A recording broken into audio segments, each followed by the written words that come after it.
Hello everyone, welcome to Black Mirror horror. कैसे हैं आप सब? आई होप आप सब ठीक होंगे।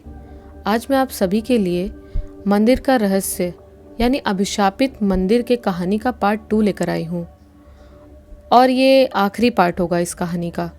और उम्मीद करती हूँ कि आपको ये आगे की कहानी भी पसंद आएगी। कहानी पसंद आए तो इस वीडियो को लाइक और चैनल को सब्सक्राइब ज़रूर कीजिएगा और साथ ही बेल आइकन प्रेस करना ना भूलें। तो चलिए अब शुरू करते हैं इससे आगे की कहानी में आगे बढ़ने से पहले अगर आपने इस कहानी का पहला यानी पिछला भाग नहीं देखा है तो लिंक डिस्क्रिप्शन में है, आप पहले उसे सुन लें, वरना आपको आगे की कहानी समझ में नहीं आएगी। तो चलिए ज़्यादा देर ना करते हुए शुरू करते हैं हमारी आगे की कहानी। मसान नाथ जब इन सब पर व्यस्त थे उस समय शिवपुर गांव के इस ओर एक दूसरी समस्या आ गई। एक अनजाना व्यक्ति शराब लेकर मंदिर में जाने की कोशिश कर रहा था और इसी कारण गांव वाले इस पर बिगड़ गए। आसनसोल स्टेशन से शिवपुर गांव आते ही बाएं तरफ पड़ता है पंडित बस्ती और वहीं पर गांव का एकमात्र भगवान शिव का मंदिर है। उसी मंदिर के सामने खड़े होकर कुछ लोग चिल्ला रहे हैं। झगड़े का कारण जो व्यक्ति है उससे हमारा परिचय कुछ ही देर पहले हुआ है। लोगों के बार बार पूछताछ के कारण वो बोले, अरे मैं बच्चा चुराने वाला नहीं हूँ, मेरा नाम तांत्रिक कालीचरण है। एक ज़रूरी काम के लिए इस गांव में आया हूँ, काम पूरा होते ही मैं लौट जाऊँगा। आसनसोल स्टेशन से शिवपुर गांव पहुँचने में कालीचरण को बहुत दिक्कतें आई। रास्ता खराब, ऊपर से कोई बैलगाड़ी भी नहीं दिखी, इसीलिए कालीचरण को इतनी दूर चलकर आना पड़ा। पंडित बस्ती के पास आते ही उन्हें यह मंदिर नजर आया। भगवान से आशीर्वाद लेने के लिए उस ओर बढ़ते ही अनजाने व्यक्ति को देखकर गांव के बच्चे हो हल्ला करने लगे। लोगों के पकड़ने के बाद कालीचरण के बैग से जब शराब निकला तब उनकी शंका और भी बढ़ गई। सभी उनको बच्चे चुराने वाला समझ रहे थे। इसके बाद ही शुरू हुआ पूछताछ। गांव वालों के पूछताछ से परेशान होकर कालीचरण बोले, मैं कह तो रहा हूँ केवल उस शैतानी शक्ति का पता लगाकर चला जाऊंगा, एक बार मंदिर के अंदर तो जाने दो। लोगों को कुछ भी नहीं समझ आया और उन्होंने इस अनजाने व्यक्ति को धक्का देकर वहां से निकाल दिया। इतने व्यक्तियों से कालीचरण अकेले नहीं लड़ पाएगा, ये सोचकर वो गांव के दूसरे रास्ते पर चल पड़े। कुछ दूर चलने के बाद ही अचानक एक कबूतर उनके कंधे पर बैठ गया। कालीचरण सिर घुमाकर उस कबूतर को देखना चाहते थे, लेकिन तब तक बहुत देर हो गई थी। उस कबूतर ने कालीचरण के सामने कुछ फेंक कर फिर से आसमान में उड़ गया। पंखों की आवाज़ के अलावा कालीचरण को और कुछ भी समझ नहीं आया। इसके बाद उन्होंने देखा कि सामने रास्ते पर एक ताबीज़ गिरा हुआ है। शायद वो कबूतर यही देने आया था। कालीचरण समझ गए कि कोई उन्हें अपनी बात बताना चाहता है। उन्होंने सामने पड़े उस ताबीज़ को उठाया और नाखून द्वारा उसे खोला। ताबीज़ खुलते ही उसके अंदर से एक कागज़ का टुकड़ा निकला। कालीचरण जान गए कि इसी कागज़ में किसी का संदेश है। कागज़ को खोलकर कालीचरण उसे पढ़ने लगे। उस कागज़ में एक संस्कृत श्लोक लिखा हुआ था। उस श्लोक का अर्थ हालांकि उन्हें नहीं समझ में आया और वो उस कागज़ को वहीं फेंक आगे बढ़ गए। कालीचरण जितना गांव के अंदर प्रवेश करते गए उतना ही उन्हें नकारात्मक शक्ति का आभास होने लगा। उन्होंने अनुभव किया कि इस नकारात्मक शक्ति की तरंग दूर नदी के बीच से चली आ रही है। उधर दोपहर होते ही तांत्रिक मसान नाथ, मणि प्रसाद, दिनेश और नरेंद्र को साथ लेकर अजय नदी के किनारे पहुँचे। नदी के किनारे 2 छोटे नाव बंधे हैं, उसी में से एक दिनेश का है। नाव पर चढ़ने से पहले दिनेश ने एक बार अपनी बात को फिर याद दिलाया। मसान नाथ न चाहते हुए भी उस पर सहमत हुए। इसके बाद तेजी से नाव सामने बीच नदी में खड़े मंदिर की ओर बढ़ चली। मसान नाथ ने ध्यान दिया कि उस बार लालू माझी जिस पथ से मंदिर लेकर गया था, दिनेश उस तरफ नहीं जा रहा था। इसका कारण पूछते ही दिनेश ने बताया कि वो सभी अभी जिस समय जहाँ से जा रहे हैं वहाँ मगरमच्छ का खतरा ज़्यादा नहीं है। इसी बीच नरेंद्र बोला, तांत्रिक बाबा, मुझे तो कुछ भी समझ में नहीं आ रहा। ज़रूरी काम है कहकर आपने मुझे बुला लिया और साथ में एक टॉर्च भी लाने के लिए कहा। अब नाव से हम कहाँ जा रहे हैं? मसान नाथ ने एक बार दिनेश की ओर देखा। वो गाना गाते हुए नाव चलाने में व्यस्त था। मणि प्रसाद भी चुपचाप बैठे थे। मसान नाथ ने धीमी आवाज़ में नरेंद्र को सब कुछ बताया। नरेंद्र को कुछ बातों पर विश्वास हुआ और कुछ बातों पर नहीं, जिसमें वो खाना बनाने वाली मौसी के बारे में मानने को तैयार नहीं। हालांकि इससे मसान नाथ को कोई फर्क नहीं पड़ता, लेकिन अगर ताकतवर कोई काम करना पड़ा तो नरेंद्र की ज़रूरत है। कुछ ही देर बाद ही सूर्य पश्चिम की ओर ढलने लगा था। नाव मंदिर की दीवार से टकराकर रुकी। पहले मसाननाथ, फिर मणिप्रसाद, नरेंद्र एवं दिनेश ने मंदिर के फिसलन भरे पत्थर पर पैर रखा। इसके बाद सभी मंदिर के उस चपटी जगह पर पहुंचे जहां मसाननाथ ने त्रिकाल यज्ञ किया था। यहाँ तक कि सभी जानते हैं, इसके आगे का रास्ता किसी को भी नहीं मालूम है। मसाननाथ ने मणिप्रसाद से पूछा, पंडित जी, मंदिर के अंदर जाने के लिए कोई गुप्त रास्ता है? हाँ है, लेकिन आप निश्चिंत हैं कि मंदिर के अंदर कोई खतरा नहीं है? नहीं है, ये सोचकर हम यहाँ पर नहीं आए, इसीलिए अगर कोई रास्ता है तो जल्दी बताइए। मणिप्रसाद ने कुछ देर सोचा, फिर उत्तर दिया, आप सभी थोड़ा बगल होकर खड़े हो जाइए, मैं देखता हूँ। ये बोलकर मणिप्रसाद मंदिर के शिखर पर बने एक दीवार की ओर गए और उस दीवार के एक एक पत्थर को गिनने लगे। कुछ देर बाद एक विशेष पत्थर को दबाते ही मसाननाथ के सामने बड़ा पत्थर खुल गया और तुरंत उस गुफा से एक सुगंधित हवा उनके चारों तरफ फैल गई। मसाननाथ चिल्लाकर बोले, सभी अपने मन को नियंत्रण में रखो, ये सुगंध अभिशापित है, उस सुगंध में खुद को मत खो देना। लेकिन तब तक सभी धीरे धीरे उस गुफा रूपी गड्ढे में उतरने लगे। मसाननाथ समझ गए कि ज़्यादा समय नहीं है, जो करना है जल्दी करना होगा। मसाननाथ ने अपने पास से मंत्र वाला हल्दी हाथ में लेकर आगे बढ़े और चलते हुए सभी के माथे पर एक तिलक लगा दिया। अचानक सभी मानो होश में आ गए। अब तक वो क्या कर रहे थे मानो उन्हें पता ही नहीं था। मसाननाथ बोले, नरेंद्र, टॉर्च जलाओ, हम सभी अब गड्ढे में नीचे जाएंगे। पंडित जी, आपको भूल भुलैया का समाधान याद तो है ना? मणिप्रसाद के हाँ कहते ही मसाननाथ के साथ सभी आगे बढ़ चले। 4 सीढ़ी उतरने के बाद अचानक मणिप्रसाद बोले, सभी रुक जाओ, 5वीं सीढ़ी पर कोई भी पैर मत रखना। इस पर पैर रखते ही पत्थर का द्वार बंद हो जाएगा, फिर हम यहाँ से निकल नहीं पाएंगे, क्योंकि दरवाजे को खोलने के लिए बाहर उस विशेष पत्थर को दबाना होगा और हमारे वंश के अलावा और कोई दूसरा उस पत्थर को दबाने से ये दरवाज़ा नहीं खुलेगा, क्योंकि दरवाज़ा खोलने के लिए एकमात्र चाबी हमारे वंश के लड़कों की हस्तरेखा ही है। मणिप्रसाद के कहे अनुसार सभी उस 5वीं सीढ़ी पर पैर रखे बिना ही आगे बढ़ चले। सभी मणिप्रसाद के उद्देश्य से चलते रहे। मणि पंडित उंगली गिनकर चल रहे थे। पीछे नरेंद्र के हाथ में टॉर्च और उनके पीछे मसाननाथ व दिनेश। कुछ दूर आगे बढ़ते ही अचानक टॉर्च बंद हो गया। क्या हुआ नरेंद्र? अंधेरे में नरेंद्र की आवाज़ सुनाई दी। पता नहीं तांत्रिक बाबा, टॉर्च नहीं जल रहा। जो जहाँ पर भी है वहीं खड़ा रहे, बोलकर मसाननाथ ने आँख बंद करके मंत्र पढ़ना शुरू कर दिया, लेकिन फिर भी टॉर्च नहीं जली। मसाननाथ बोले, भगवान का साथ यहीं तक था, यहाँ से मेरा कोई भी मंत्र काम नहीं करेगा। मणिप्रसाद चिल्लाकर बोले, मतलब हम यहाँ पर क्यों आए हैं? मैंने जैसा सोचा था वैसा नहीं हो रहा, सभी थोड़ा पीछे चलिए। मसाननाथ के कहते ही सभी थोड़ा पीछे हो गए। तुरंत ही टॉर्च जलने लगा। ये देखकर मसाननाथ बोले, हाँ समझ गया, इस मंदिर के अंदर जो नकारात्मक शक्ति है वो इतनी शक्तिशाली है कि उसका प्रभाव बहुत दूर तक है। मणिप्रसाद बोले, ये सब उसी यमही की शक्ति है, यमही इसी मंदिर के अंदर है। मणिप्रसाद की बात समाप्त होने से पहले ही टॉर्च फिर से बंद हो गया। तांत्रिक बाबा, यहाँ तक तो यमही की शक्ति नहीं पहुँच रही थी, तो टॉर्च जलना बंद क्यों हो गया? नरेंद्र, जल्दी से भागो, मुझे लगता है कि यमही हमारी ओर ही बढ़ रहा है। मणिप्रसाद कांपते हुए गले से बोले, हाँ, किसी के फिसफिसाहट की आवाज़ सुनाई दे रहा है, चलिए यहाँ से भाग चलते हैं। सभी पीछे की ओर दौड़ने लगे। मसाननाथ ने महसूस किया कि कोई जानवर उनकी तरफ बढ़ रहा है। जल्दबाजी के कारण 5वीं सीढ़ी के बारे में किसी को याद नहीं रहा और किसी के पैर ने उस 5वें पत्थर को दबा दिया।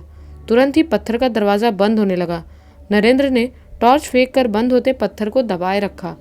मसाननाथ ने मणिप्रसाद को लगभग गोद में उठाकर बाहर कूद पड़े। इसी बीच दिनेश भी बाहर निकल आया। उधर नरेंद्र 2 पत्थरों के बीच दबने वाला है। ये देखकर मसाननाथ जल्दी से नरेंद्र की ओर भागे। नरेंद्र, मेरा हाथ पकड़ो और मेरे 3 गिनते ही पत्थर को छोड़ देना। मसाननाथ की इस बात को शायद नरेंद्र ने नहीं सुना, लेकिन जब उसने देखा कि मसाननाथ अपना हाथ आगे बढ़ा रहे हैं, तब उसने पत्थर को एक हाथ से दबाकर दूसरे हाथ को बाहर निकाल दिया। मसाननाथ उसके हाथ को पकड़ जोर से चिल्लाकर बोले, 1, 2, 3। तुरंत ही नरेंद्र को खींचने के कारण दोनों बाहर जाकर गिरे। किसी तरह सभी उस गड्ढे से बाहर निकल गए थे। कुछ देर में नरेंद्र उन पत्थरों के बीच पिस जाता, लेकिन मसाननाथ ने किसी तरह उसे बाहर खींचकर निकाला। दोनों ने उठकर देखा तो मणिप्रसाद बाहर पत्थर की दीवार को आश्चर्य ढंग से देख रहे थे। ये देखकर मसाननाथ बोले, क्या हुआ पंडित जी, वहाँ पर खड़े होकर क्या सोच रहे हैं? मणिप्रसाद ने उत्तर दिया, तांत्रिक जी, मेरे द्वारा इस पत्थर को दबाने से वो पत्थर का दरवाज़ा खुल जाता है। लेकिन साहब जब उन पत्थरों के बीच अटके हुए थे तब मैंने इस पत्थर को बहुत बार दबाया, लेकिन वो दरवाज़ा नहीं खुला। आखिर ऐसा क्यों हो रहा है? मसाननाथ आश्चर्य होकर बोले, आपके हाथों से दरवाज़ा नहीं खुला है? इसका मतलब पूरा मंदिर अब यमही के कब्जे में है और अब हम उसके मौत के जाल में फंस गए हैं। मणिप्रसाद कुछ उत्तर देने वाले थे, लेकिन अचानक खड़खड़ की आवाज़ सुन सभी ने पीछे देखा। मसाननाथ ने देखा कि मणिप्रसाद के बिना पत्थर दबाए ही सामने गड्ढे का दरवाज़ा अपने आप खुल रहा था और कई लोगों के फिसफिसाहट की आवाज़ उसे सुनाई दे रही थी। एक तरल रूपी अंधेरा मानो बाहर निकल सभी जीवित वस्तु को खा जाना चाहता है। मसाननाथ ने जल्दी से सभी को अपने पास बुला लिया। उसके बाद कंपित आवाज़ में देवी नाम जप करने लगे। हे देवी चामुंडा काली कपालिनी, हमारी रक्षा कीजिए। यही बोलते हुए मसाननाथ ने अपने पास रखे मंत्र रूपी हल्दी को काले तरल की तरफ फेंक दिया। तुरंत ही उस हल्दी ने एक चक्र का रूप धारण कर सभी के चारों ओर फैल गई। मसाननाथ ने चिल्लाकर कहा, कोई भी इस चक्र से बाहर नहीं निकलेगा, अगर निकले तो मृत्यु निश्चित है। मसाननाथ के कहने से दिनेश, नरेंद्र और मणिप्रसाद भी पीले घेरे के अंदर खड़े हो गए। उधर गड्ढे से एक काला तरल रूपी धुआं निकलता ही जा रहा था। वो अंधेरा जितना बड़ा हो रहा था उतना ही फिसफिसाहट की आवाज़ बढ़ती जा रही थी। मणिप्रसाद ने ध्यान दिया कि धीरे धीरे पीली आभा वाला चक्र छोटा होता जा रहा था। मणिप्रसाद ने मसाननाथ से पूछा, आपके द्वारा बनाए गए सुरक्षा लकीरें धीरे धीरे छोटी क्यों हो रही हैं? मसाननाथ ने चिल्लाकर कहा, मैं नहीं कर पा रहा, मैं इस सुरक्षा क्षेत्र को नियंत्रण नहीं कर पा रहा। ये बहुत ही शक्तिशाली नकारात्मक शक्ति है, इसके साथ लड़ना मेरे लिए असंभव है। अब क्या होगा तांत्रिक बाबा? अगर ये सुरक्षा चक्र खत्म हो गया तो हम मारे जाएंगे। भगवान से प्रार्थना कीजिए, अब वही एकमात्र सहारा है। मेरा कोई भी मंत्र काम नहीं कर रहा। सभी समझ गए कि यमही का नकारात्मक शक्ति इतना शक्तिशाली है कि उसके प्रभाव से तांत्रिक मसाननाथ अपने ईश्वरी मंत्र का भी प्रयोग नहीं कर पा रहे। इधर पीला सुरक्षा चक्र पैर के पास पहुंच गया है। शायद कुछ देर बाद ही ये खत्म हो जाएगा। सभी ने अपने सामने मौत देखकर भगवान से प्रार्थना करते रहे। अचानक एक सफ़ेद कांच की बोतल उनके सुरक्षा चक्र में कहीं से लुढ़कते हुए आई और तुरंत ही चारों तरफ किसी के मंत्र फटने की आवाज़ सुनाई दी। इधर उस सफ़ेद बोतल के सुरक्षा चक्र में प्रवेश करते ही वो पीला चक्र फिर सभी के चारों तरफ फैलने लगा और सामने गड्ढे से निकलता तरल उस मंत्र की गूंज को सुनकर धीरे धीरे फिर गड्ढे के अंदर चला गया। लेकिन इस बार दरवाज़ा नहीं बंद हुआ। मणिप्रसाद ने कांपते हुए उस बोतल को उठा लिया। मसाननाथ से उन्होंने पूछा, तांत्रिक बाबा, ये मंत्र पाठ कौन कर रहा है और ये बोतल कहाँ से आई? मसाननाथ ने चैन की सांस ली और हंसते हुए कहा, यह कार्य किसी एक विशेष तांत्रिक का है जो प्रकृति के किसी भी वस्तु में अपने मंत्र की स्थापना करने में सक्षम है। मणिप्रसाद कुछ और बोलना चाहते थे, लेकिन किसी की आवाज़ ने उन्हें रोक दिया। ये सुनते ही मसाननाथ के साथ सभी ने उस ओर देखा। मंदिर के शिखर पर चढ़ने की सीढ़ी के पास थोड़ा अंधेरा है, उसी के पास कोई आदमी खड़ा है। मसाननाथ ने कहा, इनसे मिलिए, ये है हमारे दोस्त तांत्रिक कालीचरण। कालीचरण, अंधेरे से बाहर निकलो। कुछ ही देर में कालीचरण शिखर के बीच में आकर खड़े हुए। इसके बाद मणिप्रसाद से बोले, इधर लाइए मेरी बोतल को, ये मेरे बहुत काम आता है। हालांकि इसके अंदर पहले जो था वो भी मुझे बहुत पसंद है। मणिप्रसाद के हाथ से उस बोतल को लेकर कालीचरण ने अपने थैले में रख लिया। इसके बाद मसाननाथ से पूछा, आप भी गजब के हैं, मुझे चिट्ठी लिखकर अकेले ही शैतान से लड़ रहे हैं। मैं सही समय पर आया, वरना अब तक आप सभी मरकर भूत हो गए होते। लेकिन तुमने इस नकारात्मक शक्ति को रोका कैसे? जहाँ मेरे पीताम्बर चक्र ने हार मान लिया। ज़्यादा कुछ नहीं, जैसे लोहा लोहे को काटता है, ठीक वैसे ही इस नकारात्मक शक्ति के लिए मैंने उसके उत्पन्न शक्ति का आवाहन किया और मेरे बोतल में जितनी शराब थी उसे मंत्र शक्ति में बदलकर आपके सुरक्षा चक्र में लुढ़का दिया। इसका मतलब कालीचरण, तुम शैतानी शक्ति का मंत्र भी जानते हो? ज़्यादा कुछ नहीं जानता, कहीं से मुझे विशेष मंत्र जानने का अवसर मिला था, इसलिए आज मैंने इसका प्रयोग किया और इसमें कामयाब भी हुआ। इस मंत्र के बारे में आपको भी जानना है? नहीं नहीं, केवल तुम साथ रहो, यही हमारे लिए अच्छा है। वैसे तुम यहाँ पहुँचे कैसे? कालीचरण ने हंसते हुए उत्तर दिया, मसान नाथ जी, आप शायद भूल गए हैं कि देवघर के उस शमशान में त्रिलोक तांत्रिक के शक्ति को देखकर मैंने आपसे कहा था कि एक दिन मैं इस पंच तत्व साधना में अवश्य सिद्धि प्राप्त करूंगा। तो क्या तुमने साधना सिद्धि प्राप्त कर ली है? नहीं, अभी नहीं कर पाया, तीसरे पर अटक गया हूँ। ज़्यादा समय वायु माध्यम से नहीं चल पाता और इसीलिए मंदिर के पास आते ही पानी में गिर गया। ये देखिए भीगा हुआ। मसान नाथ ने देखा कालीचरण के कमर के नीचे पूरा भीगा हुआ था। वैसे कहना होगा इस आदमी के कलेजे में दम है। केवल तृतीय श्रेणी तक पहुंचकर और साधना में सिद्धि लाभ किए बिना ही ये फैसला करने में जरा भी संकोच नहीं किया। मसान नाथ सही थे। शमशान में उस दिन कालीचरण को देखकर समझ गए थे कि इस व्यक्ति के अंदर कुछ ऐसा है जो आज तक किसी साधु, सन्यासी, तांत्रिक, अघोरी किसी के अंदर नहीं है। लेकिन उनका अतीत कितना खराब है, इसे मसान नाथ हमेशा जानना चाहते हैं। कालीचरण बोले, वैसे मैं साधना की शक्ति से यहाँ तक पहुँचा, लेकिन तुम सब क्या वहाँ तैरते उस नाव से यहाँ तक आए हो? हाँ बाबा जी, मैंने ही नाव चलाकर सभी को यहाँ पर लाया। ये सुनकर कालीचरण ने पीछे देखा। शाम के इस कम उजाले में उन्होंने दिनेश को नहीं देखा था, लेकिन इस बार 2 कदम आगे बढ़ते ही दिनेश का चेहरा उन्हें स्पष्ट नजर आया। दिनेश को देखते ही कालीचरण के दोनों आंख गुस्से से लाल हो गई। उन्होंने चिल्लाते हुए कहा, साले हरामजादे, तू यहाँ कैसे? ये बोलकर वो आगे बढ़े और दिनेश के शरीर पर एक लात मारी। खुद को न संभाल पाने के कारण वो मंदिर के शिखर से नीचे पानी में गिर पड़ा। मसान नाथ आश्चर्य होकर बोले, ये क्या किया तुमने? वही किया जिसे कानून को बहुत पहले ही कर देना चाहिए था। तुमने तो दिनेश को पानी में फेंक दिया, अब वो मर जाएगा। मरने दो, यही उस गैंग का सरदार है। इसका नाम जानते हो? नहीं, दिनेश पाल, ठरकी बुड्ढा। लेकिन इन सब में वो दोषी कैसे है? नहीं, इस मंदिर से उसका कोई संबंध नहीं, किसी दूसरे कारण से वो दोषी है। कोई दूसरा कारण? हमें तो कुछ भी समझ नहीं आ रहा। केवल इतना बता सकता हूँ कि मैंने ही दोषी को उचित दंड दिया है। वो सब छोड़ो, मुझे इस मंदिर के बारे में पूरा इतिहास बताइए। मसान नाथ ने कालीचरण को ध्यान से देखा। उन्हें दिनेश के मौत से कोई फर्क नहीं पड़ रहा था। इधर मणिप्रसाद दोनों तांत्रिक के काम को देखकर और ज्यादा आश्चर्य में है, और नरेंद्र को भी ये सब कुछ भी समझ नहीं आ रहा। शांति को भंग करते हुए मसान नाथ बोले, ऐसा कृपया फिर मत करना, और वैसे भी हम नदी में उसे बचाने नहीं उतर सकते। इस पानी में मगरमच्छ भरे हुए हैं। नदी का सही रास्ता भी उसको मालूम था। इन सब बातों से कालीचरण को कोई फर्क नहीं पड़ रहा। उन्हें अपने कार्य पर अटल गर्व है। मणिप्रसाद बोले, आपको मैं इस मंदिर के बारे में पूरा इतिहास बताता हूँ।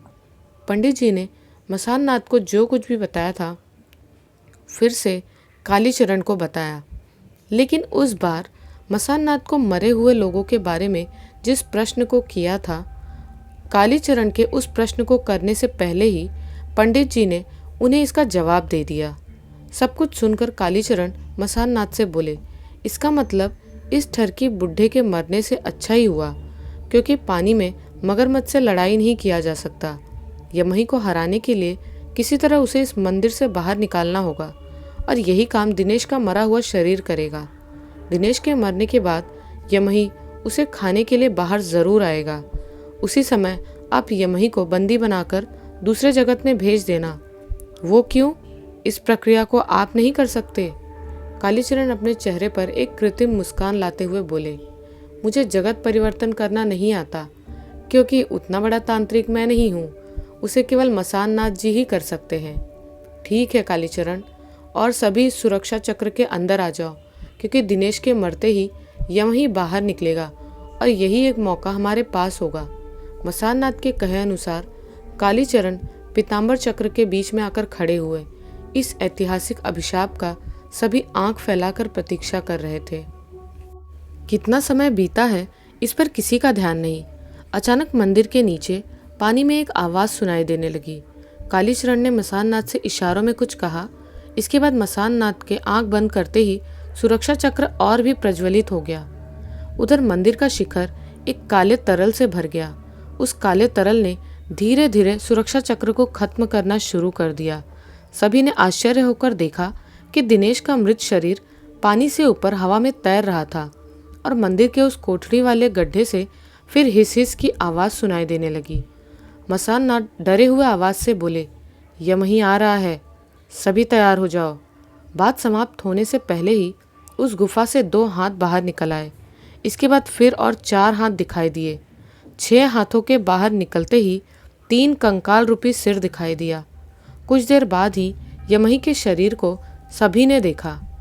कितना विभत्स और भयानक चेहरा है उसका। जिराफ की तरह ऊंचा और 4 पैर वाले उस जीव के सीने पर 3 लोगों का नग्न शरीर उल्टा होकर झूल रहा था। वो तीनों शरीर सजीव थे और उनके कमर उस भयानक जानवर के माथे में समाये हुए थे। यमही के माथे पर बड़े बड़े सींग भी थे। यमही के बाहर निकलते ही दिनेश का मृत शरीर अपने आप मंदिर के शिखर की ओर उड़ गया। कालीचरण ने देखा दिनेश के मृत शरीर क्या कुछ अंग हिल रहा था, अर्थात दिनेश अभी मरा नहीं है, लेकिन उसका मरना तय है। कुछ देर बाद उसका हाथ पैर सुन्न होते ही दिनेश के शरीर से एक नीला धुआं निकल आया। धुआं ना बोल, इसे कोई विशेष शक्ति कहा जा सकता था। उधर यमही के गले से लटकते 3 सिर उस नीले धुएं को चूसते रहे और यमही नामक जीव दिनेश के शरीर को फाड़कर उसके मांस को खाता रहा। मसान नाथ ने कालीचरण से कहा, कुछ समझे कालीचरण कि ये जानवर इतना शक्तिशाली क्यों है? उसके सिर से जो 3 बड़े पुरोहित झूल रहे हैं वो आत्मा को खाते हैं और ये जानवर अपने प्राकृतिक मुंह से मांस व हड्डी खाता है। मनुष्य के आत्मा को भी मार करता है, इसीलिए वो जिसे भी मारता है उसके बारे में सभी भूल जाते हैं। कोई पहले भूलता है, कोई बाद में। जिसके मस्तिष्क में जितनी शक्ति है वो उसी तरह घटना को याद रखता है। इसीलिए सभी भूल जाने के बावजूद साधक व साधिका लड़के के बारे में याद रख पाए। अब इसे रोकने का कोई उपाय केवल एक ही है, क्योंकि पीताम्बर चक्र ज़्यादा समय तक नहीं रहेगा। मुझे अभी त्रिकाल यज्ञ करके पूरे शिवपुर को दूसरे जगत में लेकर जाना होगा और वहीं मैं यमही को बंदी बनाऊंगा। ये कहते हुए मसान नाथ चक्र के बीच में ही बैठ गए। इधर यमही ने भी अपने ऊपर आने वाले खतरे को महसूस कर लिया था। उस जीव ने एक भयानक आवाज़ निकालकर मसान नाथ की ओर दौड़ पड़ा। ये देख मणिप्रसाद और नरेंद्र सुरक्षा चक्र से बाहर भागे, लेकिन कालीचरण अपने जगह पर खड़े रहे। पहले धक्के में यमही पीताम्बर सुरक्षा चक्र में प्रवेश नहीं कर पाया, लेकिन कुछ देर में ही काला तरल चारों तरफ बढ़ गया और तुरंत ही पीताम्बर चक्र का पीली आभा खत्म हो गई। मसान नाथ तुरंत खड़े हो गए। ये असंभव है, अब हमें यहाँ से भागना होगा, बोलकर वो पीछे की तरफ भागे। कालीचरण चक्र के अंदर अब भी खड़े थे। आंख बंद करके उन्होंने फिर अपने नकारात्मक शक्ति के मंत्र को पढ़ना शुरू कर दिया। पीछे से मसान नाथ की आवाज़ सुनाई दी, कालीचरण वहाँ से हट जाओ, उस जीव के पास आते ही कोई ईश्वरीय मंत्र काम नहीं करेगा। ये सुनते ही कालीचरण का शरीर कांप उठा, लेकिन तब तक बहुत देर हो गई थी। तेजी से एक जोड़े सींग ने कालीचरण के पेट व सीने पर वार कर दिया। सींग के प्रहार से कालीचरण हवा में उछल गए।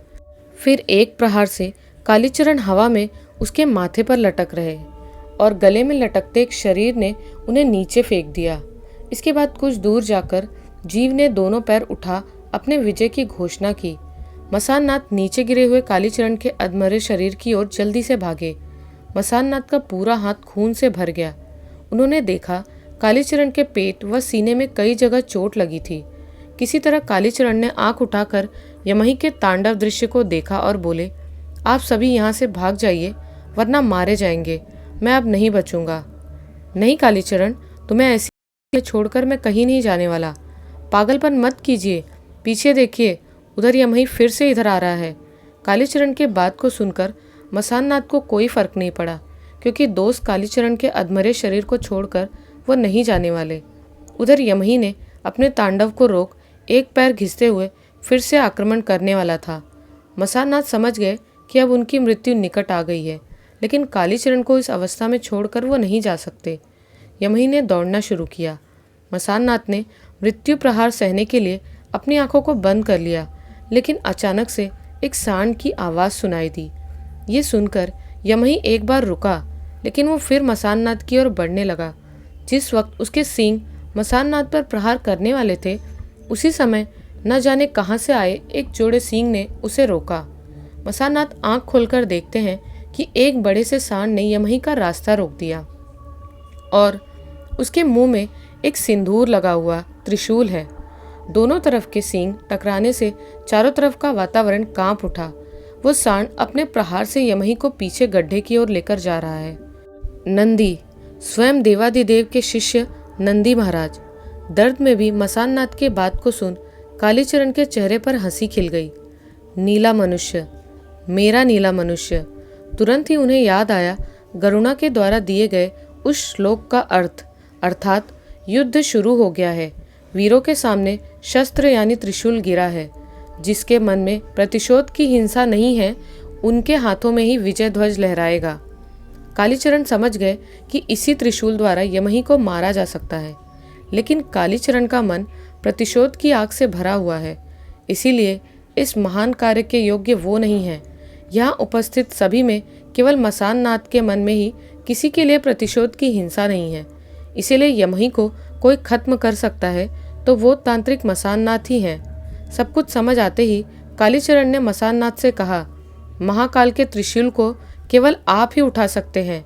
मेरा मन प्रतिशोध की हिंसा से जल रहा है और निवारण मुझे नहीं चाहिए, क्योंकि मरने के बाद भी जिन्होंने मेरे अतीत के सुंदर दिनों को राख कर दिया, उन्हें नहीं छोड़ूंगा। इस समय मैं कुछ नहीं कर सकता। आप जाकर नंदी महाराज की सहायता कीजिए। यही बोलते हुए कालीचरण बेहोश हो गए। मसाननाथ ने अपने मन में एक दृढ़ संकल्प लेकर खड़े हो गए। वो यमही की ओर दौड़ पड़े। उधर नंदी महाराज ने अपने प्रहार से यमही को कमजोर कर दिया था। मसाननाथ को आते देख सांड ने त्रिशूल को नीचे रख दिया।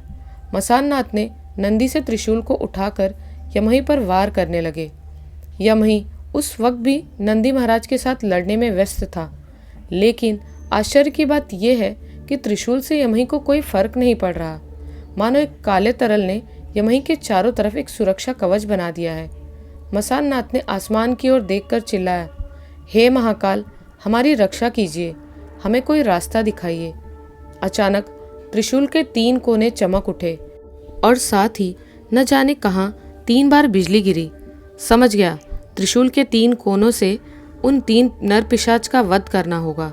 फिर से त्रिशूल लेकर मसाननाथ यमही की ओर दौड़ पड़े। दूर से मणिप्रसाद चिल्लाकर बोलते रहे, सैकड़ों वर्ष के अभिशाप से हमें मुक्त कीजिए। मसाननाथ छलांग लगाकर उस सांड के ऊपर चढ़ गए। यमही के गले में लटकते 3 विभत्स नरमुंड आगे बढ़ना चाहते हैं, लेकिन नंदी महाराज के सामने उनकी एक न चल रही। मसाननाथ ने देवादिदेव को शरण करते ही त्रिशूल आकार में थोड़ा और बड़ा हो गया। देर न करते हुए उन्होंने त्रिशूल से उन 3 नर पिशाच के सिर में वार कर दिया। यमही की आवाज़ से चारों तरफ का वातावरण कांप गया। लगातार बिजली गिरने की आवाज़ सुनाई देने लगी। मंदिर के सभी पत्थर गिरने लगे। नदी की ऊंची लहरों ने मंदिर को अपने अंदर समाना शुरू कर दिया। मणिप्रसाद और नरेंद्र पहले ही पानी में गिर गए थे। कालीचरण भी नहीं दिखाई दिए, लेकिन मसाननाथ एक हाथ से नंदी महाराज के सींग को पकड़े हुए त्रिशूल को अपनी जगह जमाए रखे। पर ऐसा ज्यादा देर तक नहीं रहा। सामने एक तेज आवाज से बिजली गिरते ही वो भी बेहोश हो गए। मसाननाथ को जब होश आया तब वो अजय नदी के किनारे लेटे हुए थे। शरीर की पूरी ताकत से किसी तरह खड़े होकर उन्होंने देखा, कुछ दूर ही 3 आदमी उल्टे होकर बेहोश पड़े हैं। जल्दी से वो वहाँ पर पहुँचे। पास पहुँचते ही उन्हें पता चला ये 3 व्यक्ति उनके साथ वाले ही हैं।